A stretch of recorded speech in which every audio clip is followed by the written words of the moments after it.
My nephew's teenage friend tracked down my house and demanded that I let him in because he wanted to confess his love, so I called the police to make him confess at the station. A few months ago me and my family went out to watch a movie and then have dinner together. That includes my sister and my nephew. Two of my nephew's friends tagged along. They were friendly and nothing out of the ordinary. 2 weeks later, one of my nephew's friends, John, showed up on my doorstep and asked if he could come in. I was weirded out and got a bad vibe and asked him politely to leave. For context, I live alone with my daughter who's 11 years old and a virtual stranger dropped by in our home unannounced. I looked at the camera and he was holding flowers and other stuff, so I figured this was just a dumb kid with my crush who thought he could woo an adult, but I asked him twice to please just leave and he wouldn't, saying he just had to see me and that he needed to tell me how much he loved me. This included a gross comment about me being a single mom. I told him I was calling the cops and that's when he bolted. Cops later came, took my statement and just circled around to make sure he wasn't still nearby. I specified that yes, he was just a kid, but I barely knew him and he had tracked down my house and wouldn't leave until threatened. He didn't commit a crime, but the cops still dropped by his parents' house to give him a warning about not leaving private property when told to. I didn't ask the cops to do that. They just took the info I gave. I called my sister to find out his last name and who his parents were and just related that to the cops since they were asking. I just wanted to make sure he was gone. That visit they did was on them. His mom called me and she first apologized on behalf of her son if he made me feel unsafe, but then told me I went way over the line by involving the cops and how teenage boys having crushes is nothing out of the ordinary, and how this could ruin his life and I should have remembered he's just a kid. To top it off, my sister also told me I went over the top and how he's one of her son's good friends and that I should have called her when he wouldn't leave and she would have sorted it out. I went with my gut feeling and I don't regret it. So it turns out my nephew did give John my home address. My sister and my nephew stopped by my house and my sister basically brought him along so he could explain and apologize in person. John's mom complained to another one of the mommies in their group about how John's friends are the reason he did something inappropriate. My sister found out and got my nephew to confess. John apparently kept asking my nephew about me after the night I met him and told my nephew and their friends about his crush on me. My nephew and his friends egged him on to ask me out. One of their friends asked my nephew when was the last time I had a boyfriend.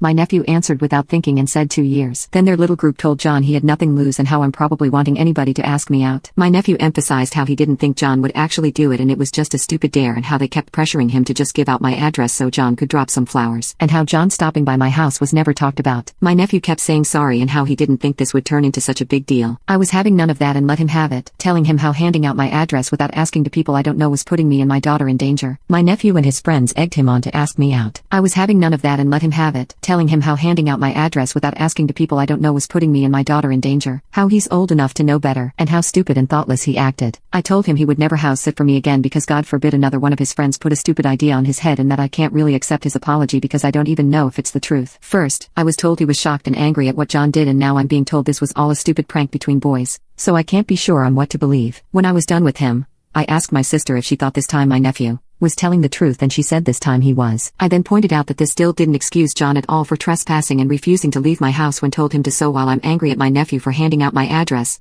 I still think there's something wrong with John. This time my sister didn't give me the boys will be boys crap and agreed and said she is bothered by how John's mom is still making excuses for him. I asked if at least now that kid has moved on and will leave me alone. My nephew said that from what he heard, John's dad put the fear of God into him so he likely will never bother me again. He still asks about me, but my nephew has told him to drop it. So if nothing else, I can believe my nephew is angry at John for dragging him into this and getting him in trouble as well. So I don't think he's protecting his friend and trying to soften what happened. It's been over a month since I called the cops on John, so I find the timing of this is weird, and I feel both my sister and nephew know more, but at least I found out how that boy knew where to find him and that he likely won't try the same stunt twice. That's enough for me.